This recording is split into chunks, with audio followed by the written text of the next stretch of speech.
two, three. Hello, everybody. Welcome to our big marathon. It's about education. It's about changing the world. It's about opening the heart and the mind and help many children around the world. Today, we have a great surprise. We are in Africa, in Kenya, and with Rubo and Janet. And please, Rubo, do you want to introduce yourself? Welcome and thank you for your time. Thank you so much. So Rubo. I am the Community Relations Coordinator of Right to Thrive. I am a lawyer by profession and I am a community worker too. I am very, very passionate about working with children. I am passionate about working with the community and I am passionate about education. I work in a community where I was actually brought up. I was brought up in a place known as Riruta Satellite, and I went for my education and I still came back to serve my people. So I'm very, very extremely passionate about community matters and education matters. So Right to Thrive teaches youth. We have an education scholarship program and we have a life skills program. The life skills program, we teach diverse, we are very diverse. So typically we teach most things that are not taught in school. We teach life skills, we teach emotional intelligence, we Wow. teach basic things like breathing, tapping, things that are typically not taught in school, meditation. And I've been working for, this is my 5th year, and I am very, very happy that I am serving the community. Wow, wow, wow. I love it. Exactly what we should have Yes. at school, actually. That would be nice for Yeah. the whole country. Thank you so much. We can feel your energy. It's like, wow, it's about passion. Yeah. Yeah. Yes. And dear Janet, what about you? Would you like to introduce yourself? Are you in Nairobi? I am in Nairobi. I've been in Nairobi for almost 10 years now. 10 My years. name, yeah, my name is Janet Patry, and I am the founder and the International Executive Director of Right to Thrive. And I Right, founded thrive. Right to Thrive. Right to thrive. That's an NGO, right? Yes. And Okay. we started in the United States. So I'm from the US, and in 2007, I came to Kenya on a holiday, and I wanted to volunteer at a children's home before going on safari. And I just had an experience that changed my life. I met 22 girls who weren't in school, and they were following me around every day, begging me to teach them anything and everything. And it just made me realize how much I have taken my education for granted.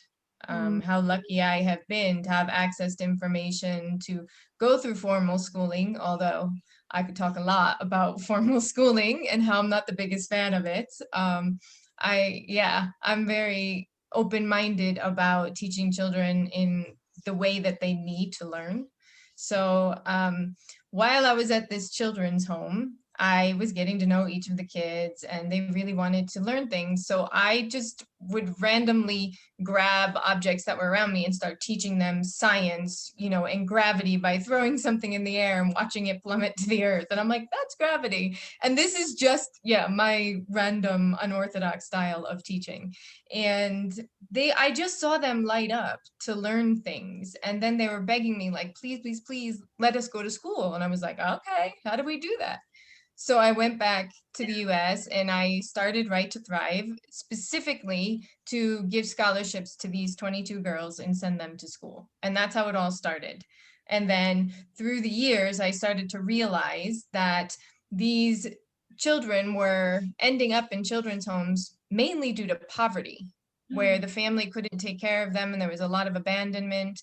And so I went out into the community to try to understand this issue. And that's where the community development work started for Right to Thrive. And so now we focus on breaking the cycle of generational poverty. So we work with multi-generations and we provide education scholarships to the youth, but then we're working with the guardians and the parents to empower them economically with business skills and help them become self-sustaining so that they aren't dependent on other people or organizations, and they can function and take care of their children and not abandon them or bring them to a children's home. So that's kind of how all this started. I am deeply passionate about empowering people, about helping people find their gift. Everybody is born with one. And I want people to kind of align with their true purpose in life. And you learn that in childhood, you just don't realize it. You know, the passion starts then, the ideas start then. And if Right. you can get a kid's right brain to light up, you know, that's where your intuition is, that's where all the creativity is. And so I love helping kids find that side of themselves and then identifying what their gift is and then sharing that with the world. But you can't share it with the world until you know what it is and you own it. And so that's basically the ultimate goal of Right to Thrive. Embrace your right to thrive. And then everything we do is to empower people to get to that moment of insight like, oh, this is why I'm here. This is my gift. And this is how I will deliver it to the world. Yes. And by the way, this is not for only for Kenya, it's for everybody. You are watching this video, it's not by accident. It's to thrive too and get this talent and share and be so proud of it. I Yeah. like it. One little question. You said with the multi-generation, with the parents and the guardians. What do you mean by guardians? Guardians. So Guardians. very, Sorry. mm, um, there are a variety of reasons why children aren't always raised by their parents. They're raised by guardians, which are sometimes aunts and uncles, Oh, people from the community. Yeah, they're not their biological parents. And that, I mean, we could explain a lot of things, but there was an HIV epidemic many years ago. It's certainly under control now, but a lot of children were orphaned wow. in, yeah, in 2008, we had some post-election violence here that left a lot of children orphaned. Um, so there's been a lot of issues on top of poverty Okay. that I contribute. understand now. Thank Yeah. you. Hmm. Dear Robo, I would like to know, we would like to know all about education, the new education, the one you see and you would like for the future, for the children, for Kenya, the one we enjoy Yes. and the one which is useful. What kind of education you are aiming to? So our main aim is to include life skills in the education, because basically in Kenya we are taught only the theoretical part of it all. It is only theory, even in the university, even in Oh no. the secondary, tertiary, and primary. It is all about theory. So the moment the practical part is never taught. So we want. I would love to see an education where the practical part is being taught, inclusion of art, inclusion of music, inclusion of conversations that are not taught in school, inclusion of things like trauma healing. That is what I really want in, if it were my choice, that is what I would want to be added in the education sector. Because typically we are taught the mathematics, science, English, Swahili in Kenya, and that's it. And that's it. No art, no music. Yeah, that's it. So just a good example of, if someone is artistic in Kenya, it is very rare to grow a career if you're artistic, because art is not taught in school, music is not taught in school, or else you have to go to the very super expensive schools. I would want to see an education that has inclusivity and the practical part of it all to be included. People to be taught how to handle their own emotions, because we are not taught how to handle emotions. We are just taught the basic things. We are taught the basic things of mathematics, English. Why doesn't a child prosper? Because the child has so many emotions that they cannot handle. Why can't we include things like emotional intelligence so that the young person can know, if I have this feeling and I am self-aware of myself, this is how I can deal with it. So yeah, the inclusion of such things as coaching, a lot of happiness, a lot of, if we include that, we have come to realize there's a lot of happiness, a lot of love, such things. Beautiful. And if we can Yeah. handle our emotions, this is a beginning Yes. of peace culture, because it's peace Yes. with the others, and then with the neighborhood, and then with the country, and then with the world. It's beautiful. with the whole, yes, with the whole world, and that is what we really want. That is all we really want. Peace, I am happiness. It completely starts with from you. Yes, yes, yes, yes, yes. it starts from ourselves. It starts from being self-aware. The moment we are not self-aware, that is one of the biggest reasons we don't thrive and we don't prosper. I want to go to Kenya and see everything you do. You are welcome. As we say Yes, you're here, welcome. karibu sana. And spread the Hey, word, because we have to know that around the world, everybody has those beautiful, beautiful, not only project, but they do it. Bravo, Rubo. yeah, I love it. yes, And yes. It's talking a about very, this year, yes, it's a very beautiful country, very beautiful people. You will love it here. We'll never I want to know, leave. I saw on internet, it's beautiful. I went once, but I didn't have time to visit. It was a congress a long All time. Mm, right. you must return. I must Yes. return. The land Do is great beautiful. things together. Yes. Dear Janet, what are your plans for this year? I know this year starts like a little bit all over, all over the place, Mm, for many of us. What are your yes. views? Well, I'm happy to say that here in Kenya, our schools are open. So the kids are back in school. Uh-huh. So some semblance of normality has returned for them. So what I hope is to scale up our programs. Mm-hmm. So right now we're working with a local school called Big Nets, and they're what we call an informal school. So Mm-hmm. they aren't a government school. They're they're following the government curriculum, but then because they're an informal school, we're allowed to kind of come in and do the empowerment program. And so what I would like is to reach more people with our empowerment program. And we want to do that in two ways. So there's obviously a large part of the population we can't train in person yet. We're working with the kids directly, but really maximizing technology so that we can reach more people with empowerment. So we did a lot of e-learning last year. And one of the things we're realizing is how many people you can reach through social media. So right now we're actually doing a 14-day self-love challenge through Facebook. And yeah, and it's basically our empowerment program. It's how do you become self-aware? How do you learn to love yourself? Because the way that you love yourself is how you're teaching other people to love you. So we want to get a lot of people involved in this leading up to Valentine's Day, which is the 14th. So we thought, let's get people to fall in love with themselves. And this is the first time we've ever done something like this. It really didn't occur to us that we could reach so many community members through social media.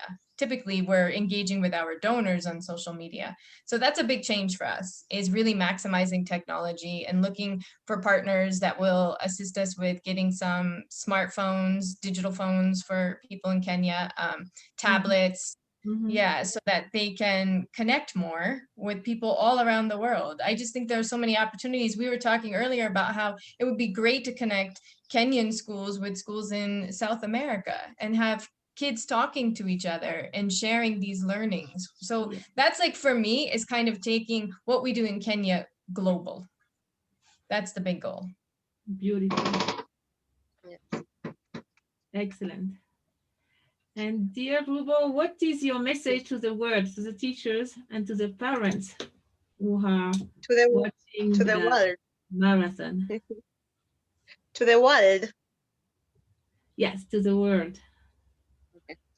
So my message to the teachers is, in education there's a lot of potential if we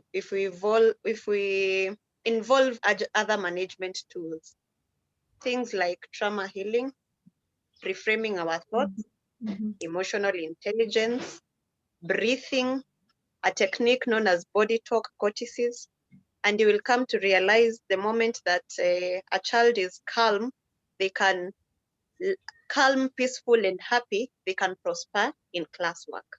So these are management tools and tools that the world out there and different people should start using so that the world can prosper into a very beautiful place.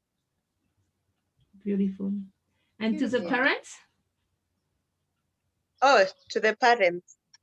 To the parents is I will instill communication. communication for me is key between the parent and the child. We have come Communicate. to realize there is a very big deficiency in communication. Most parents don't communicate to their children. They're not aware of what kind of a child they are, but communication brings a lot of healing, brings a lot of love, and in return, education prospers. Beautiful. Thank you. Yes, yes, Thank you, everybody. So please, we put all that in practice. yes. And the last Thank question is you. for Janet. What would you tell the ministries of education of the world? Hmm. That we need that we need to educate through the children's eyes, through the children's experience. So we have to, human-centered design, where you have to Mhm. design schools for children by children. So bring children to the table. Have them in the conversation about what it is they want to learn. That's how Right to Thrive came to be. What do you want to learn? How do you want to learn it? Have these conversations with children, with communities, with parents, and find out what are the skills they really need to thrive in the world, and then build the school that way. And I think we can agree that there are common core values around the world. And if COVID has taught us anything, it's that the health and well-being of one of us directly affects the health and well-being of everyone else. And so I hope that we start turning inward also. So ministries start looking at themselves and saying, how can I change the education for children so that they figure out who they really are and the role that they'll play in the world, and then drive education that way into creating good citizens of the world that contribute to society in a meaningful way. Exactly. So if you are the Minister of Education of any country around the world, we can hire Janet. She knows. We're happy to have those Yes, conversations. We want to have those conversations. Yeah. yes, And yeah, no, to know, there is so many things around the world to know it's possible, to know we are all together. It's not like to yes, fight for education. No, no, it's all together. We put everything together: private school, public school, homeschooling, community schooling, emotional yeah, school, Yes. yeah, And we have and to rethink yes, the achieve core power curriculum. together. Yeah, we have to rethink the core curriculum, because just teaching math, science, English, local languages is not enough. And we need to think about the world we want in the future. Those are the skills we need to teach for the world that we want: conflict resolution, communication, like yes, Rubo said. We need to do family work. We're seeing families separated and broken, and like, how do we rebuild the family unit, because the family unit is a mirror of community. So if we rebuild family units, we rebuild communities, we rebuild countries. So I would love to sit down with ministries, look at the curriculum, and really ask ourselves, is what we are teaching making these children successful in life, and is it making them happy? Are they even happy? you mm, know mm, I think that we need to go back to the basics, and we need to teach things like, how do you survive in the world without being dependent on government? Doesn't government want kids that are independent, future families that are independent? They grow their own food, they can self-sustain, things like yeah. that. Yes, positive, creative, Hmm. helping. Rubo, that will be the last question. And for the children of the world, what would you tell them? For the children, wow. For the children of the world, I will tell them to work hard, listen to their elders, even though at times the elders are not always correct, but listen to the elders, love one another, and strive to thrive in future. Nice. Yes. So I can't believe time flew. I thank you so much. I think that was so, so nice. We can show the world everything you do and think, and we can exchange all that. I can feel the Thank world is so small now. And again, Yeah, we thank have this you. feeling of family. Exactly. Yeah, we can feel our connection to you, everyone.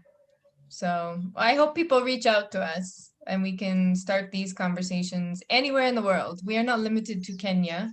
Kenya is just where we're based, but we're a borderless minded organization. So we will put your contact. The NGO is Right to Thrive. And Yes. please keep in touch, everybody. Yes, definitely. Thank you so much for your Take time. care. Thank you, Rubo. Wonderful. Thank you, Janet. Thank you, everybody from Kenya. And thank you, everybody who wants to change education for this beautiful one. The one of happiness and peace. And how do you say empowerment? Empowerment. Yes. Yes. Yes. See you. Thank you. Thank Bye-bye. you. Bye bye. Bye.